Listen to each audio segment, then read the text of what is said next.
Hola, buenos días. ¿Qué tal? Bueno, esta presentación que vamos a hacer en este momento va a hablar sigue hablando de los componentes del sistema, que es el tema 4, y va a hablar de lo que algunos llaman el hard landscape. ¿Okay? Ese hard landscape no es otra cosa que el paisajismo duro, entendiendo por paisajismo duro aquello que no tenga que ver con las plantas. Entonces, bueno, en esta oportunidad vamos a hablar justamente de lo que son la elección de la materialidad, en lo que respecta a los pavimentos. ¿Okay? Hay muchísima clase de pavimentos que se pueden usar, ustedes, tanto en arquitectura y en exteriores. Ahora hay una gran gama de materiales que se pueden utilizar en los exteriores y que deben tener algunas propiedades, y quizás sobre esa, más que sobre el gusto, la preferencia, o darles a ustedes, bueno, cuáles son los mejores, etcétera. Vamos a proporcionarle unos criterios para la elección de esos materiales, que deben tener esos materiales en el espacio exterior. Que en el espacio interior puede ser fabuloso, pero en el exterior de repente no lo son tanto. Entonces, bueno, aquí hablamos de pavimento y la imagen que ustedes tienen ahí son una composición de materiales que se diferencian, por decir, en primer lugar, por la textura. Son materiales de diferentes texturas. Unos son lisos, unos son con textura fuerte, unos son perfectamente moldeados, ¿okay? Otros son pavimentos artesanales, ¿okay? que provienen del uso de la piedra, el vaciado de la piedra, etcétera, etcétera. Y que sobre todos ellos ustedes ven que hay como una especie de grid, ¿no? O de retícula, de alguna manera. Esas retículas son justamente estas que vemos aquí, ¿okay? En este caso, de estas bandas que son como de piedra alisada, o en estas bandas que son como de piedra más natural, y también volvemos a ver las bandas en otro sentido, o estos que nosotros vemos aquí, que es una especie, vamos a decir así, de adoquín, ¿okay? Hecho de cualquier material con el cual se puede construir, que pueden estar hechos del cemento mismo, ¿okay? Y todas esas retículas responden a una cosa muy importante, que son las juntas, ¿okay? Las juntas de acabado o las juntas de dilatación.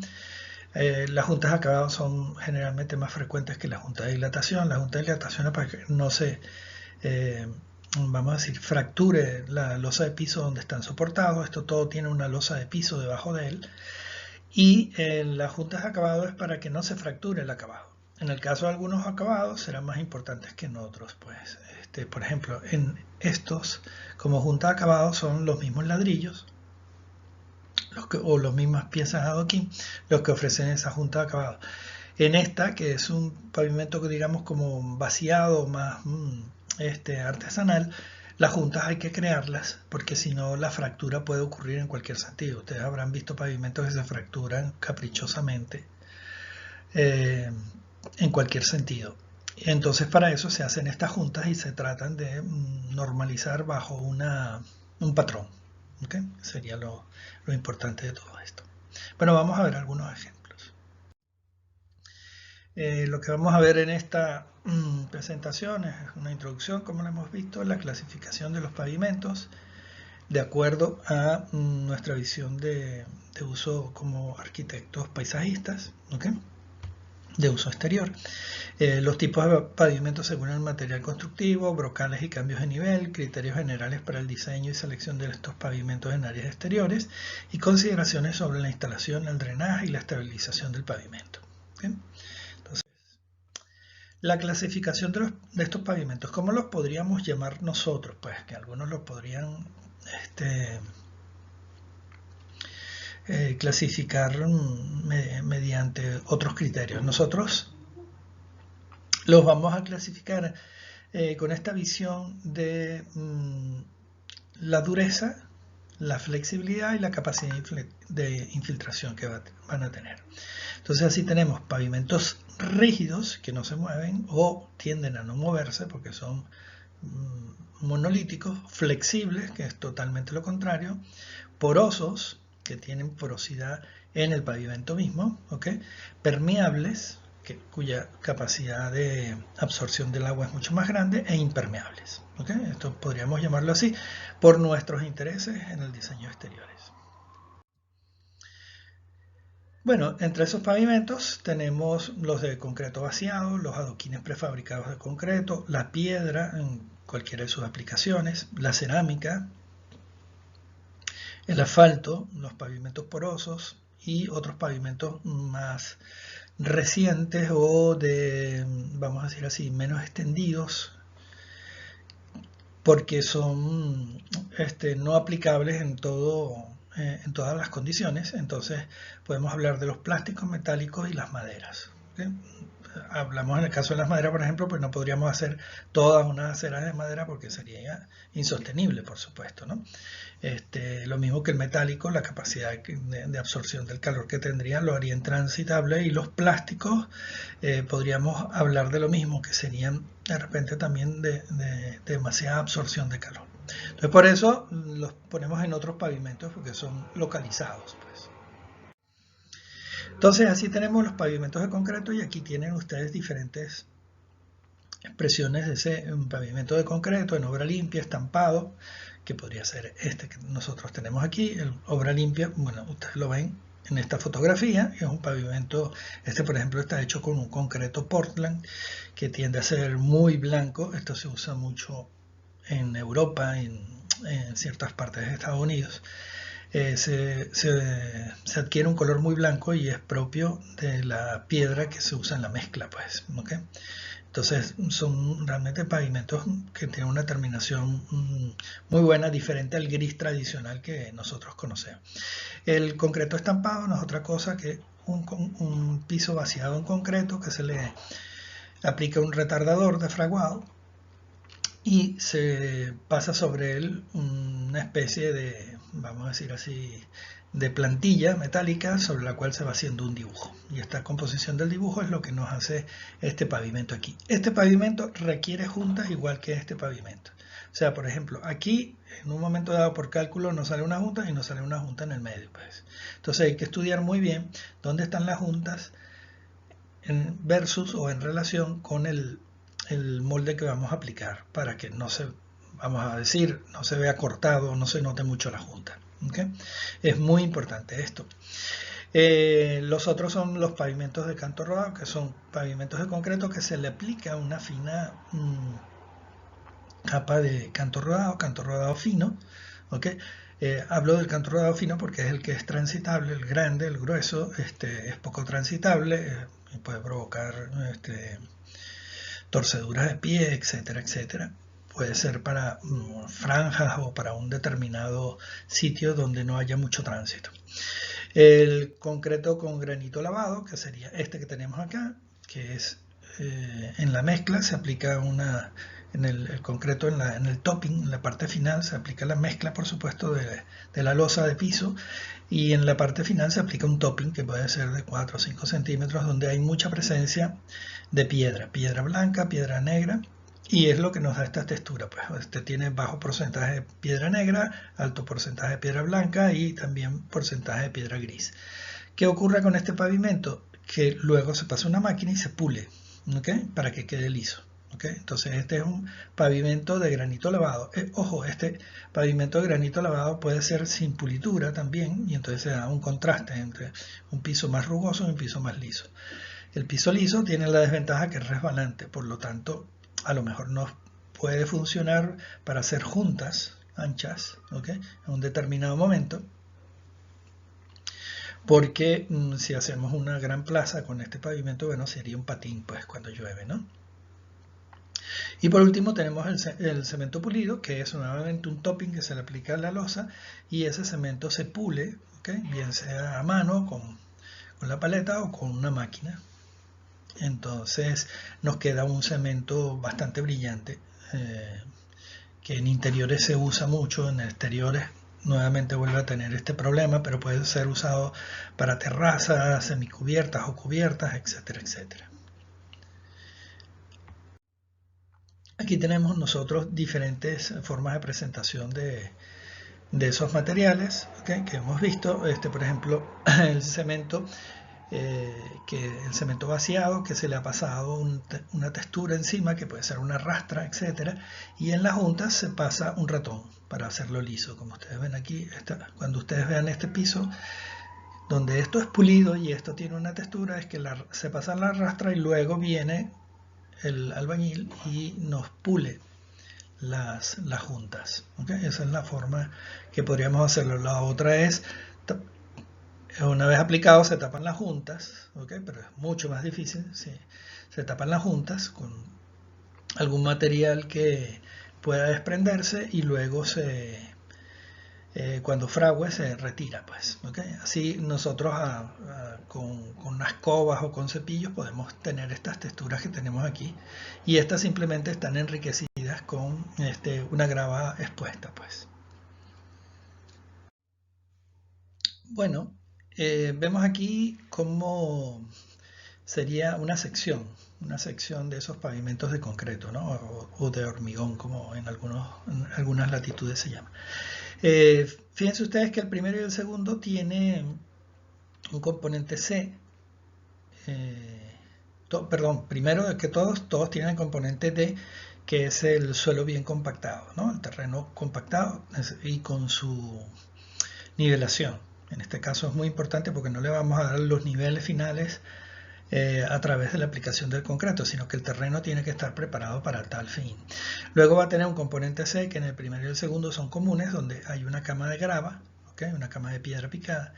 En el tercero no la tiene, es directamente se va a tener vamos a decir, la masa de concreto o de hormigón aplicado sobre el terreno compactado.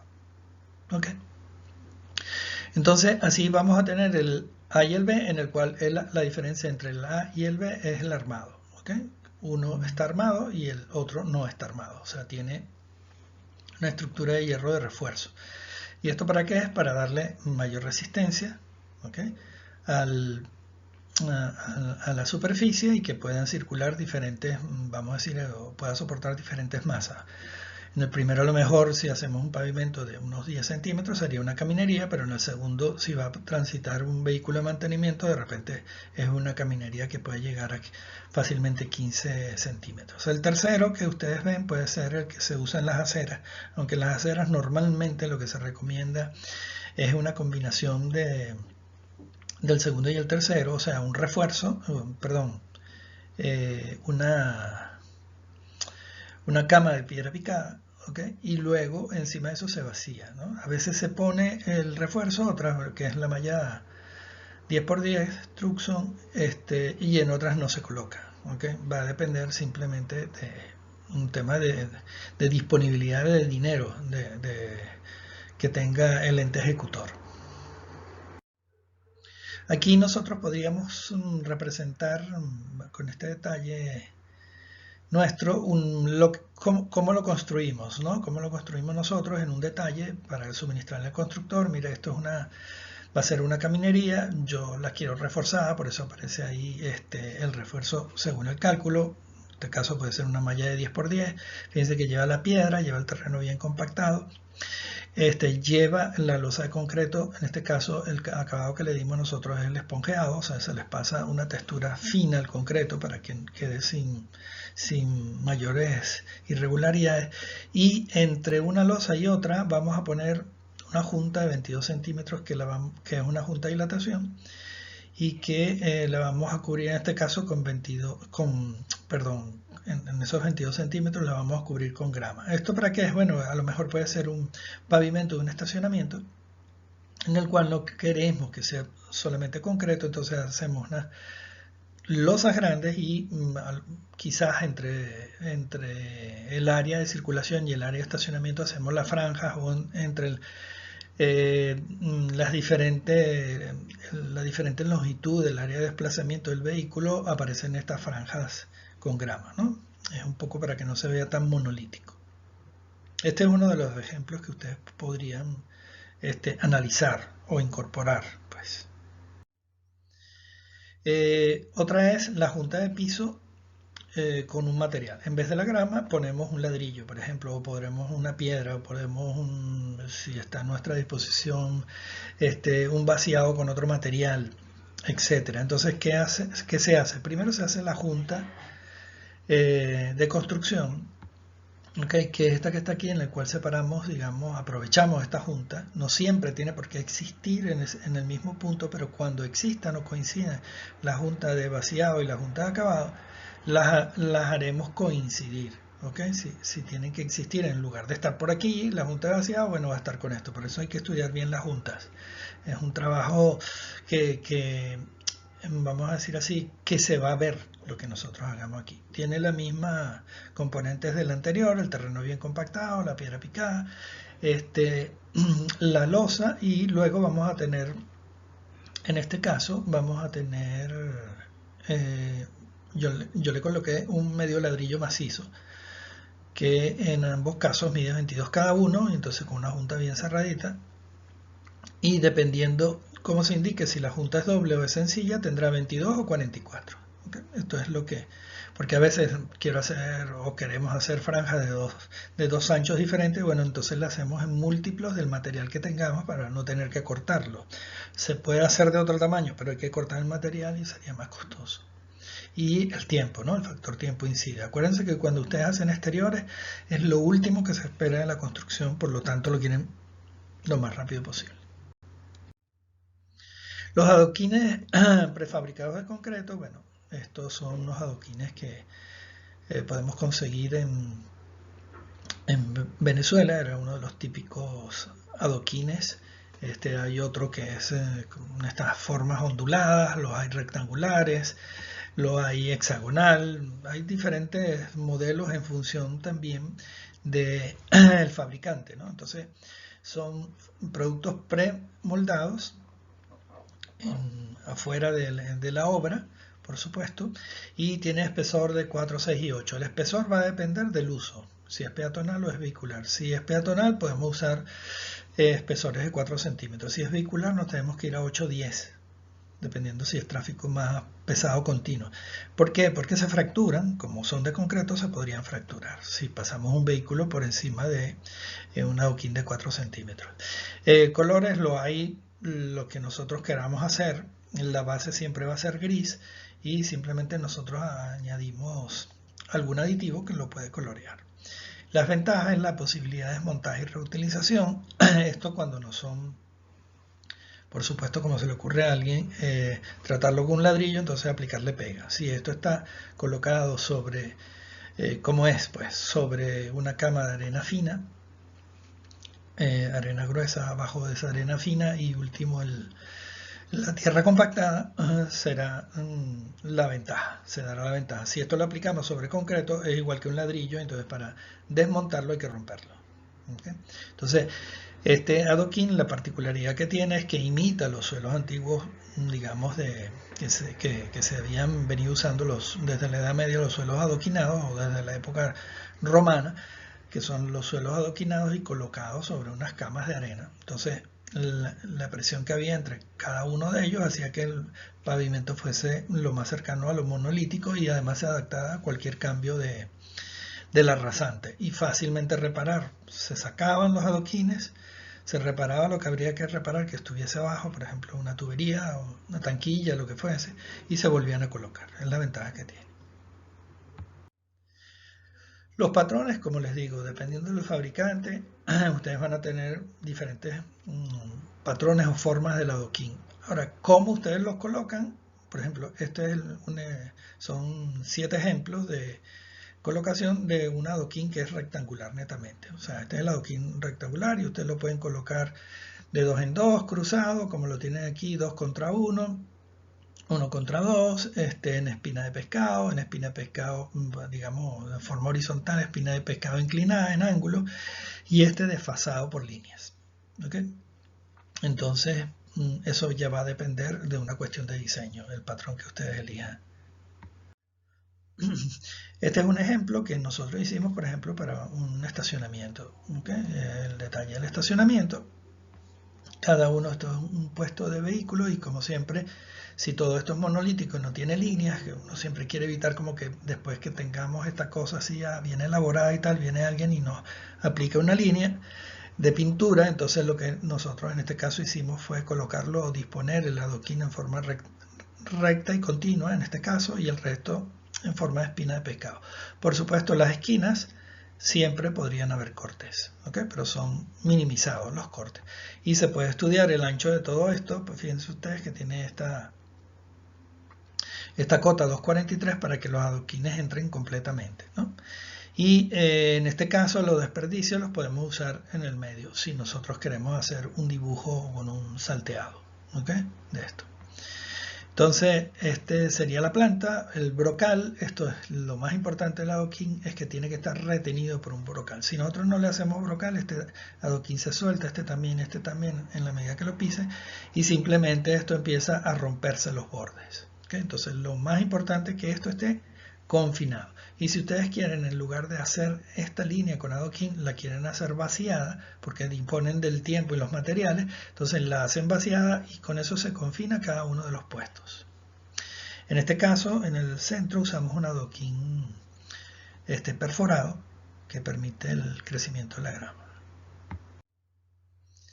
Aquí está un detalle de cómo colocamos el adoquín. Este sería el adoquín que actúa como tope. Aquí estaría la rueda del vehículo. La rueda, cuando llega al final o topa contra el brocal de concreto, sabe que no puede echar marcha atrás, mientras que en los laterales podríamos omitir este adoquín elevado y lo podríamos poner a ras de piso, o cuando esto fuese un pavimento que lo queremos a ras de la grama, no hacer ese adoquín elevado, puesto que es un obstáculo para el desplazamiento, y hacerlo en forma continua. Como ustedes ven aquí en este corte, tierra compactada, la arena lavada, tiene que ser arena lavada por supuesto, y encima de eso se coloca el adoquín. ¿Okay? ¿Qué proporciones lleva esto? Unos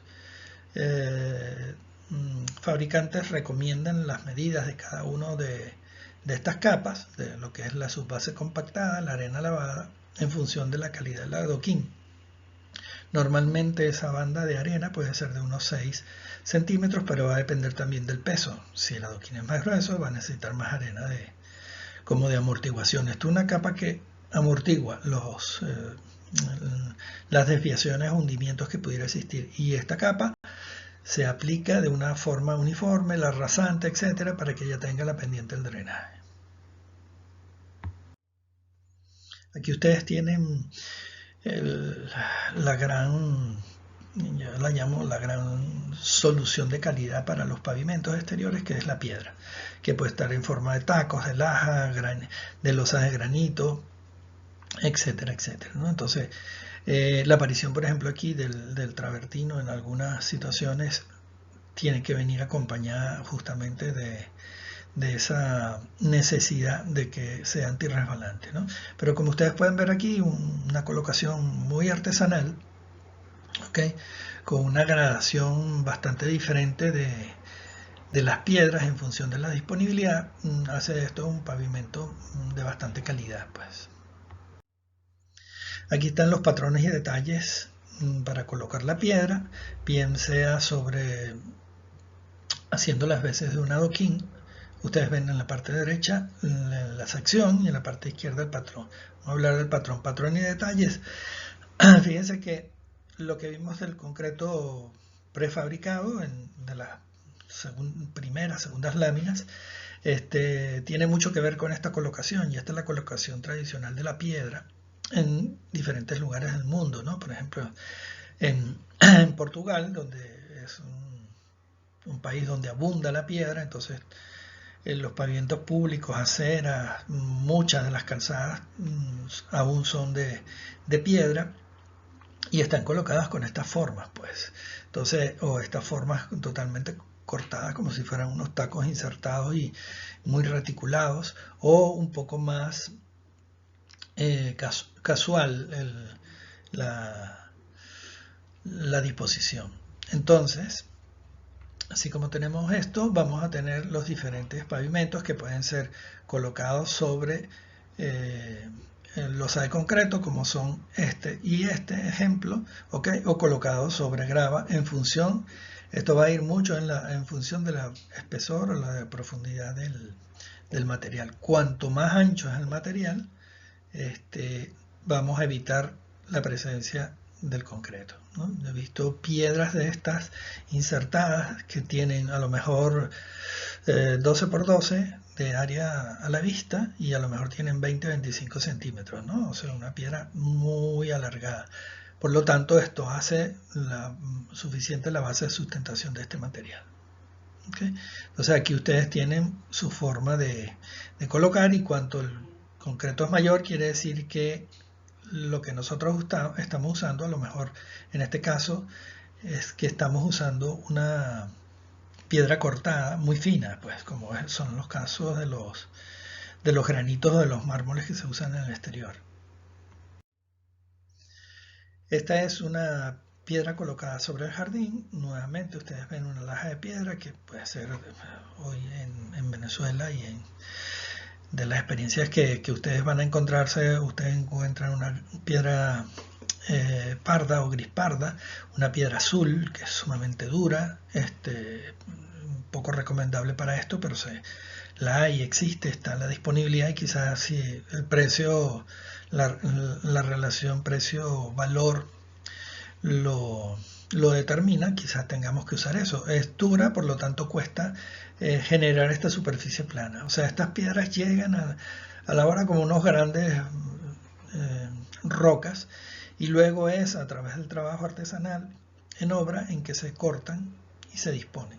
Si ustedes necesitan una docena de piedras, por supuesto van a ir a un lugar determinado donde le venden las 12 piedras, pero si es una superficie que requiere mucho material, normalmente lo que se compra es el camión de piedra, la roca y un equipo de pedreros en sitio, la van lajando, la van troceando para lograr una superficie más o menos uniforme en la parte pisable, ¿okay?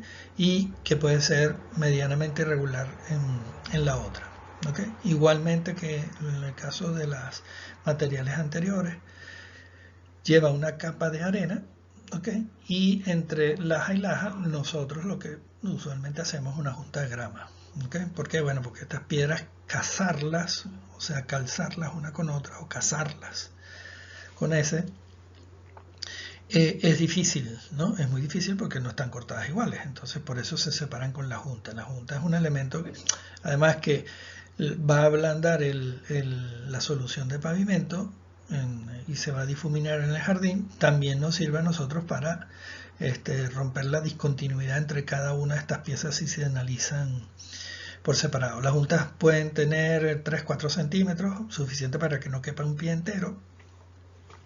Y las lajas de gran formato, por ejemplo, en este detalle que pedimos era el 60 por 40. Esa laja es bastante grande, es rectangular, del tipo rectangular.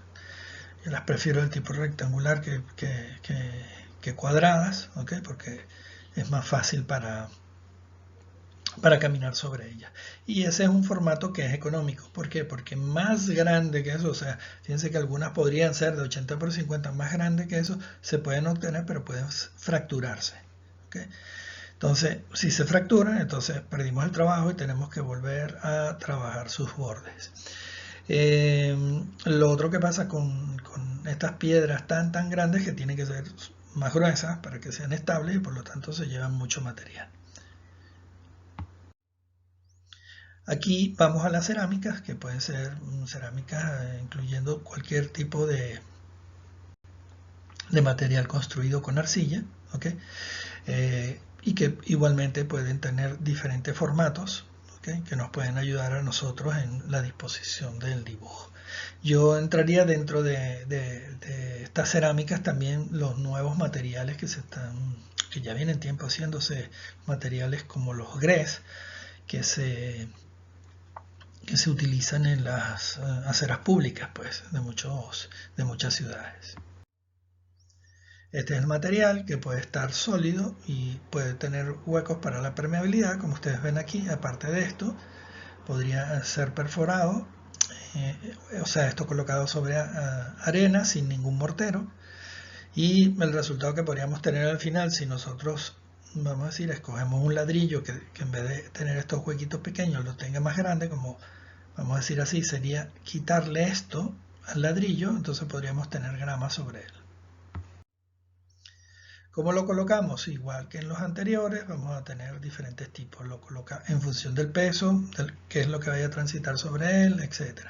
Si es flexible, entonces, bueno, vamos con el número 1, en el cual está puesto sobre una arena fina, una arena gruesa, la piedra picada y el terreno bien compactado. Si este material va pegado, entonces lo tenemos que o hay un piso, entonces debe ir pegado sobre ese piso, no puede estar suelto porque se va a deshacer, vamos a decir eso.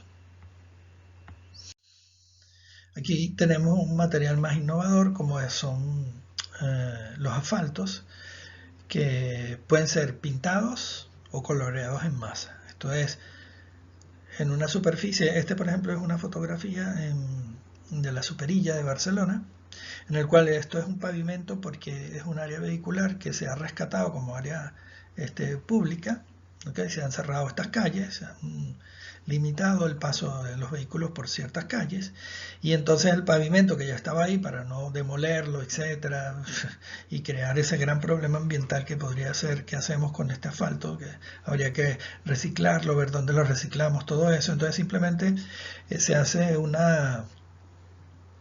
en el proyecto considera una etapa de lo que llamamos hoy en día el urbanismo táctico, que es colorear, disponer de dibujos, color, amabilizar el asfalto en su color negro y con eso bajarle esa relación de absorción de temperatura y convertirlo en un material como mucho más amable, ¿no? Entonces aquí ustedes tienen, esta es la Superilla de San Antoni, en Barcelona, que es uno de los ejemplos que se está dando en 2023. O sea, estamos hablando de antes de ayer. El objetivo con este urbanismo táctico generalmente puede ser crear un impacto inmediato, por eso se llama táctico, es una táctica que es generar ese impacto de primer momento y luego se va transformando en el tiempo en cosas permanentes. ¿Okay? Después esos elementos que ahora son pintados de repente pueden ser verdes, en otro momento se podrían perforar y salir árboles, etcétera, o sea, sembrar árboles, etcétera, etcétera. ¿Okay? El asfalto se aplica con una pigmentación en la mezcla, a veces se utiliza un colorante y nos va a dar un color diferente, y con eso lo podríamos aplicar haciendo tonos de piso, de diferentes pisos, y no tenemos que estar recurrentemente pintándolo, ¿no? Esto es una solución alternativa. La anterior es táctica, o sea, generar ese momento y luego hay que sustituirlo por otra materialidad con el tiempo. Pero no perdemos, vamos a decir, el timing de lo que la gente busca, ¿ok? Que es apropiarse de la calle. Igualmente que en los anteriores, aquí tenemos las secciones típicas para que ustedes vean el asfalto, igual que, o sea, este asfalto coloreado se va a aplicar igual que estaba el otro asfalto, no vamos a cambiar nada, y el asfalto normalmente se aplica sobre una base de concreto, ¿okay? Como tienen los ejemplos 2 y 3, o sobre una capa de grava, ¿no? O sea, hay, por ejemplo, las calles, etcétera. Hay calles que están aplicadas al asfalto sobre un terreno compactado y su piedra picada encima, etcétera, etcétera. Mientras que hay otras calles que son de concreto y se han de repente deteriorado, en lugar de remover el concreto, se asfalta sobre ellas. ¿Okay? Que podrían ser ejemplos, el ejemplo la 2, ¿no? Y la 3. Por eso es que hay dos materiales, ¿okay? No porque se requiera, vamos a decir así, tener siempre una capa de concreto debajo del asfalto. No, esto es una casualidad. Se requeriría a lo mejor en un patio de carga, pero no tendría mucho sentido. Si ya tenemos el concreto, simplemente usamos el concreto como material final, ¿no? En una cosa industrial no requeriríamos ese preciosismo de cambiarlo o elegir entre asfalto y concreto. Normalmente vamos a elegir el concreto siempre por el color, ¿no? Bueno, esta diapositiva nos muestra lo que podrían ser los materiales porosos. Estos materiales porosos normalmente los utilizamos de acuerdo a su granulometría en espacios caminables o no. Así podríamos tener el caso de la arena, la grava o piedra picada y el caso del canto rodado, ¿no? Y la diferencia entre unos y otros, aquí ustedes lo pueden visualizar. Este sería el canto rodado, esto podría ser una grava, que es una mezcla de piedra partida. Estos son piedras enteras o piedras de río, piedras de mar lavada, etc. Y esta es la arena, ¿no? Una arena lavada.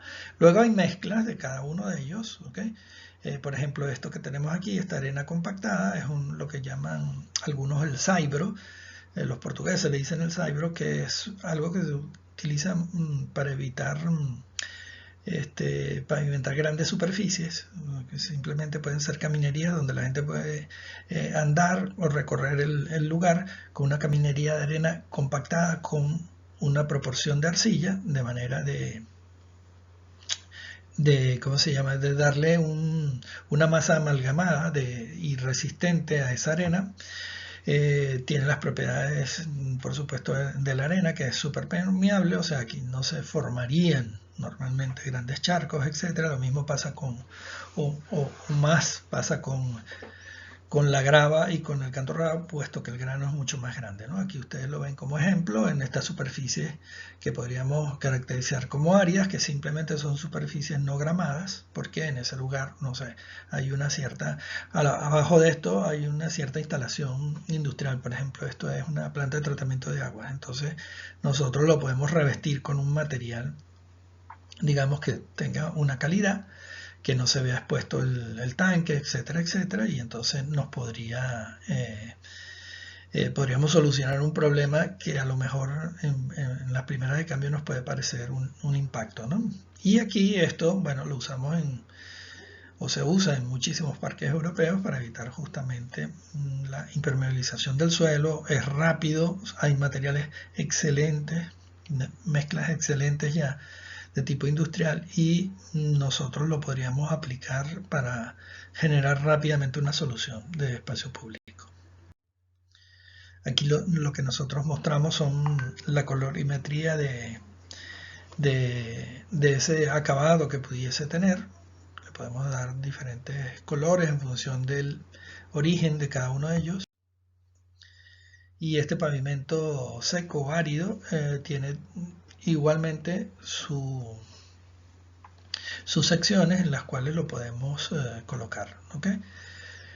Para tráfico pesado, para tráfico liviano o simplemente peatonal. Y aquí ustedes tienen cada uno de ellos. Fíjense que siempre se establece una especie de filtro, ¿no? Entre cada uno de ellos. Hay una uniformidad en la capa superficial, siempre es homogénea. Por ejemplo, en el caso de la arena que vimos anteriormente, se le pasa un rodillo para poder compactarla y para poder garantizar el drenaje superficial. Siempre es igual, pavimentado, impermeable o permeable, hay que darle las pendientes adecuadas para el drenaje. En este caso igualmente, si es piedra, igualmente se le pasa el rodillo, siempre y cuando sea transitable, a menos que sea como el canto rodado ese suelto que colocamos ahí, que digamos no tiene mayor importancia, sino que sea que tenga la morfología que nosotros queramos darle, ¿no? Si es plano, o si lo queremos inclinado, bueno, darle la inclinación, pero que no sea abrupto, ¿no? Que sea suave, ¿okay? Que sea gentil, aplicado gentilmente sobre el suelo. Y en este último, bueno, un pavimento como de gravilla, en el cual usamos una piedra muy, muy, muy fina, que es perfectamente caminable. Igualmente, todo esto va a depender si es arena, grava o gravilla, va a depender del material que nosotros tengamos a la disposición, y es una elección que bien puede ser estética, pero también puede imperar el tema económico dentro de todo esto, ¿no? Sobre todo si son grandes extensiones de superficie a pavimentar. Aquí tenemos los otros pavimentos que ya son más modernos, como los plásticos, como son los metales, o puede ser el deck. Nosotros el plástico lo podemos conseguir en formato como si fueran adoquines, pues, pero en este caso son plásticos. ¿Dónde se usa esto? Bueno, normalmente los podemos usar en áreas de juego, los podemos ver en áreas de juego. Ahora hay alfombras enteras que son son plásticas y son permeables, ¿okay? Son como una especie de goma absorbente que liberan la superficie de contacto de la humedad, la infiltran rápidamente al sistema de drenaje, nuevamente compuesto por gravas finas y gravas gruesas, ¿okay? Y permiten la coloración del espacio, y yo lo veo súper aplicable, por ejemplo, en áreas de juego, áreas de diversión, etcétera. Son buenísimos porque inmediatamente debajo de superficies como esta, por ejemplo, de que tenemos este techo, en lugar de tener concreto, que pudiese ser la otra solución, o otra solución, bueno, tenemos este material que es menos abrasivo, etcétera, etcétera, y que es lúdico totalmente. Pueden ustedes hacer como, o jugar como con esto, que emergen como parcialmente las piezas, que no son que emergen, sino que simplemente son unas piezas de diferentes altura y profundidad, y se convierten en área de juegos para los niños, y no habría mayor peligro de golpearse con ellos porque son unos materiales sumamente blandos. ¿Okay? ¿Cómo lo colocamos? Nuevamente sobre una superficie dura o sobre una superficie que pudiese ser simplemente una tierra conformada, con su capa de drenante o su filtro drenante, o sobre una superficie dura. Pero sobre una superficie dura siempre hay que colocar un material que amortigua el golpe, más suave, ¿no? Porque estamos hablando que si nosotros colocamos un material plástico de 1 pulgada sobre un concreto, bueno, el golpe va a ser más o menos parecido a golpearse con el concreto, ¿no? Entonces, por lo tanto, tiene que haber esa superficie o esa capa de amortiguación para absorber los golpes, ¿no? Estos son materiales flexibles, se hunden, ¿ok? Ante grandes impactos pueden hundirse parcialmente, y justamente si lo hacemos pegado al concreto, entonces golpearíamos con material sumamente duro. ¿Qué ventaja tienen estos materiales plásticos? Aparte de lo que les he mencionado, bueno, que estos materiales plásticos son generalmente hechos o ya están vendidos con una certificación ecológica. Esto quiere decir que provienen de un reciclaje de plástico, por lo tanto le estamos dando, vamos a decir así, o estamos generando menos poder de contaminación sobre el planeta. Entonces llevan certificaciones, pues, y los diseñadores y los ayuntamientos de las ciudades buscan eso, buscan que los materiales sean reciclados, que sean ecológicos, que tengan alguna valoración dentro del gremio, porque eso hace que el ayuntamiento sea más amable con el ambiente, por lo tanto tienen accesibilidad a créditos, etcétera, etcétera, ¿no? A créditos delante del gobierno, o créditos europeos, o créditos ¿cómo se llama? Federales en Estados Unidos, etcétera, etcétera. Llegamos a los pavimentos metálicos, donde puede haber, por alguna decisión, por ejemplo, este es en Rotterdam, ¿no? Son paneles antideslizantes de acero. Estos son hechos en acero, una ciudad donde el acero es barato, por decirlo de alguna manera, donde el hierro es barato, y donde se quiere generar una superficie, por cualquier razón conceptual, que sea metalizable. Por ejemplo, en Rotterdam no se va a caracterizar como el trópico de una excedente radiación solar. Son a lo mejor un mes al año de calor intenso, el resto de los meses podría ser transitable. De todas maneras, esto está combinado con otra materialidad, por si no queremos pisar esto. Son unas planchas de acero, las cuales están perforadas totalmente, para que justamente cuando se pise ahí, imagínense ustedes un colador de metal, y cuando ustedes, o un rallador de queso, entonces justamente eso hace que esa textura que tiene el rallador en cualquiera de las caras, hace que, y sobre todo interna, hace que no te deslices, ¿no? Los decks de madera, bueno, por ejemplo, que construimos, estas son las obras o sea, las fotos de la obra en las cuales construimos. Lo hicimos a ras de un piso ya existente. Colocamos el deck como una ampliación de este piso para evitar tener más calor. Esto es un travertino colocado de revés, o sea, por el lado no pulido, de manera que sea antirresbalante. El travertino se pule por un lado, por el otro no. Entonces nosotros normalmente lo que recomendamos es colocarlo al revés para que no sufra, y además la pulitura no hace para nada en ningún bien desde el punto de vista de deslumbramiento, de albedo. Hay travertinos estos que son sin pulir, o sea que o piedras de estas, hay otras piedras que no son travertinos que son sin pulir y que también se pueden utilizar. Entonces, bueno, la madera se incorpora con el pavimento rígido, duro, y se le hace un marco donde se coloca en forma de deck. Forma de deck, esto quiere decir que entre madera y madera hay un espacio. Hay un espacio donde ventila la madera no se debe cerrar porque si no se va a levantar. Tiene que ser una madera especial. Estas maderas exterior normalmente son, en Venezuela se usa mucho el puy, que es costoso, y una versión más barata que en la teca. ¿Okay? La diferencia va a estar en, por supuesto, la durabilidad. Uno te va a durar 20 años, el otro 10, y la otra cosa es el ancho de la tabla. Pues. ¿Okay? En las tecas no se consiguen anchos tan grandes como con el puy. Pero es una cuestión, como les digo, una vez analizado o pensado el material, vamos al proveedor, vemos qué nos ofrece el proveedor y con eso nosotros establecemos o hacemos el detalle de lo que queremos construir, ¿no? Porque hasta ahora la idea es hacer un deck. Bueno, ok, ¿cómo lo queremos hacer? Va en función de la disponibilidad de la madera, anchos, largos, etcétera. Aquí ustedes ven cómo se coloca, que se coloca separado del hormigón. ¿Okay? También se puede colocar sobre tierra, pero entonces ameritaría que estos soportes entraran en mucho más. En el caso de nosotros lo hicimos sobre concreto, colocado el concreto que ya existía, pues esto era una remodelación, se colocaron esto que se llaman los durmientes y sobre él se coloca la madera en sentido contrario. Y con ello logramos que va a haber una capa, como les digo, esto está perforado, va a caer el agua, esta agua va a correr en esta superficie, por lo tanto, en estos lados o en algún punto cercano a esta losa donde tenga la inclinación, vamos a tener que poner un drenaje.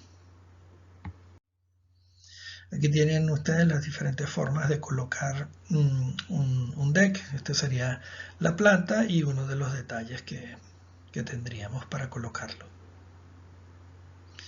Hay anchos recomendados por el instalador, normalmente van hacia los 2 pies, o sea, los 60 centímetros. Cada 60 centímetros va a aparecer un elemento de estos durmientes donde cada tabla se va a anclar. Esta tabla va aquí, aquí, aquí, aquí, sujetas. ¿Cómo la sujetamos? Bueno, algunos la clavan, otros la atornillan, y lo más loable es que sea con un tarugo de madera, pues, o sea, es una madera que perfora la tabla esta y pasa hasta el durmiente. ¿Por qué digo lo del clavo? Bueno, porque el clavo se oxida, ¿no? Entonces, mientras evitemos el clavo, o el tornillo, o ese tornillo sea inoxidable, o sea, de aluminio, bueno, podríamos ganar. Y al final se tapa la superficie con parte de ese material, ¿no? Seguí hablando del deck aquí porque, como ustedes saben, no se puede, en este tipo de presentación no se puede devolver a la diapositiva anterior.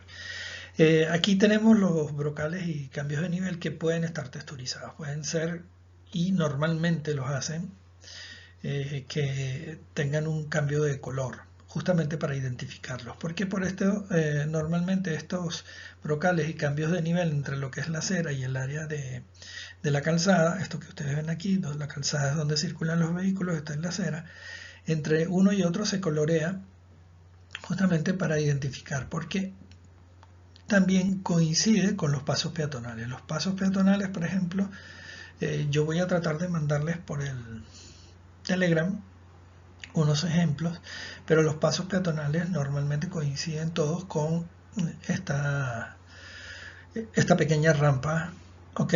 Que es y es coloreada no solamente para que lo vean los peatones, sino para que lo vean los vehículos. O sea, el que maneja y ve un cambio de color cercano a un cruce, sabe que por ahí pueden pasar los peatones. Entonces hay un problema que hay que bajar la velocidad.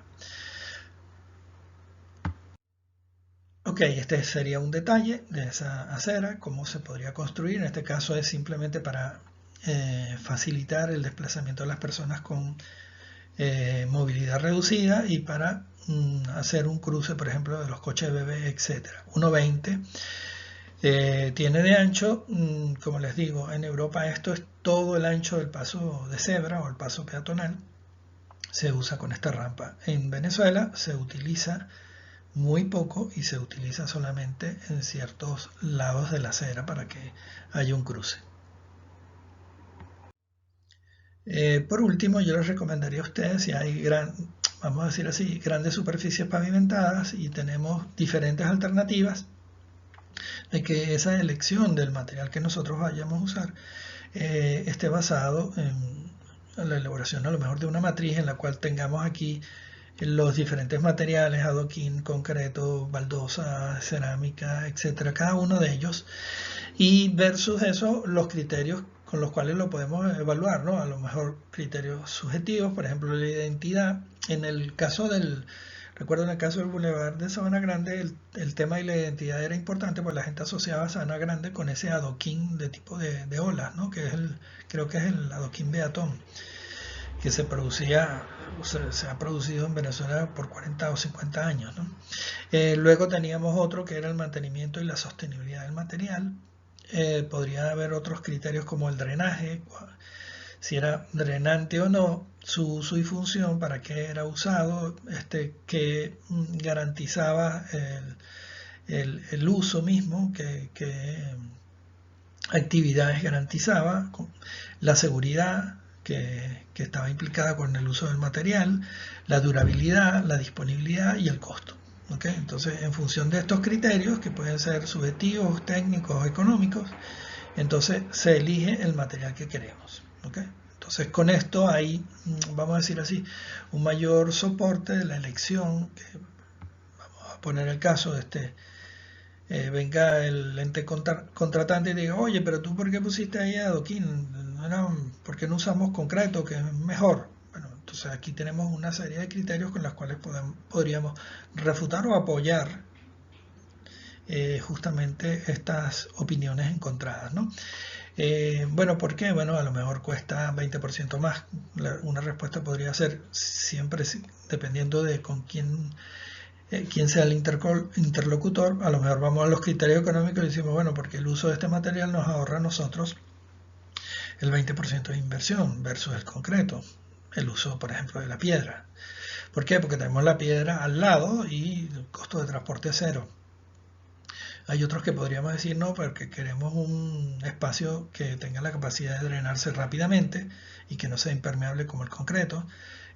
O queremos un material que dure mucho tiempo, entonces vale más que el otro, etcétera, etcétera. Y por supuesto si hay la identidad, ¿no? O sea, por ejemplo en la avenida Urdaneta y la avenida Andrés Bello en Caracas, siempre han usado una cerámica, ¿okay? Una cerámica que era blanca con unas ondas como azules o negras, son muy, muy, muy oscuras. Entonces durante muchísimo tiempo ese ha sido parte de la identidad de esas avenidas. El cambiarlo era ir en contra de la imagen que tenía la ciudad. Eso, a lo mejor la gente lo que quería era una renovación por seguridad de ese pavimento, porque tenía muchos parches, áreas rotas,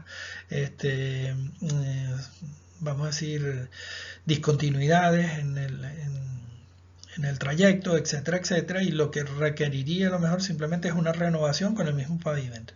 Un poco como lo que se hizo en Sabana Grande, se renovó, se cambió sí el nivel, etcétera, se le hicieron diferentes mejoras, pero la imagen, vamos a decir así, de la persona que tenía 20 años en 1960 y hoy en día a lo mejor para él sigue siendo la misma. ¿Okay? Entonces es muy importante vamos a decir así, esta herramienta de los criterios de evaluación de un material, sobre todo en grandes espacios y sobre todo cuando tenemos diferentes alternativas para usar. Bueno, muchas gracias por su atención.